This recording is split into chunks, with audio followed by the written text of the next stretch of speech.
ரொம்ப பேருக்கு லேண்ட் விற்காம 10 வருஷமா கிடந்திருக்கும். திடீர்னு அந்த லேண்ட் வித்துடலாம்.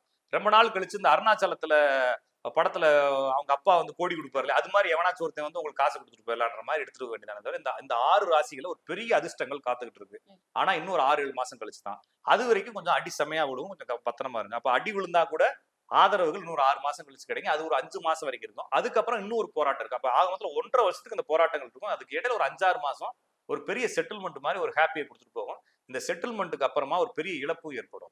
இப்போ ஒரு ஒரு குடும்பத்துல நான் சொல்லக்கூடிய குடும்பத்துல சுக்கிரன் இருக்குன்னு வைங்களேன். சுக்கிரன்றது பணம். சுக்கிரன்றது மூதாதையர்கள்.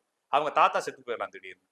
அப்போ அது இழப்பு. ஆமா. ஆனா தாத்தா செத்ததுக்கு அப்புறம் தாத்தா நிறைய சொத்தை ஹோல்டு பண்ணி வச்சுட்டு தண்டமா உட்கார்ந்து பாருன்னு சொல்றாங்களே, அது மாதிரி யாராச்சும் ஒரு தாத்தா இருந்தாருன்னா அவர் செத்து போயிட்டு அந்த சொத்துக்கள்லாம் பிரிஞ்சு இவனுக்கு பெரிய செட்டில்மெண்ட் வரலாம். அப்போ ஒரு இழப்பும் ஒரு பெரிய செட்டில்மெண்ட்டும் வரும். இது 2மே வந்து சேர்ந்து நடக்கும் அப்படிங்கறத புரிஞ்சுக்கலாம். அப்ப இந்த ராகு கேது ஒரு பக்கமா தீமையை செய்தாலும் இந்த ஒரு வரக்கூடிய ஒரு மிடில் அந்த 2 ராகு கேதுனுடைய மிடில்ல வந்து ஒரு பெரிய ஒரு சக்சஸை கொடுக்கும் அப்படின்ற மாதிரி புரிஞ்சுக்கிட்டு இதை நம்ம பார்க்க வேண்டியது இருக்குது. அதனால வந்து பெருசா பயப்பட தேவையில்லை. இப்ப சனி மேல போயிட்டு திருப்பி கீழே வரப்போகுதுன்றனால கொஞ்சம் சப்போர்ட் பண்ணுன்ற மாதிரி பார்த்துக்கலாம்.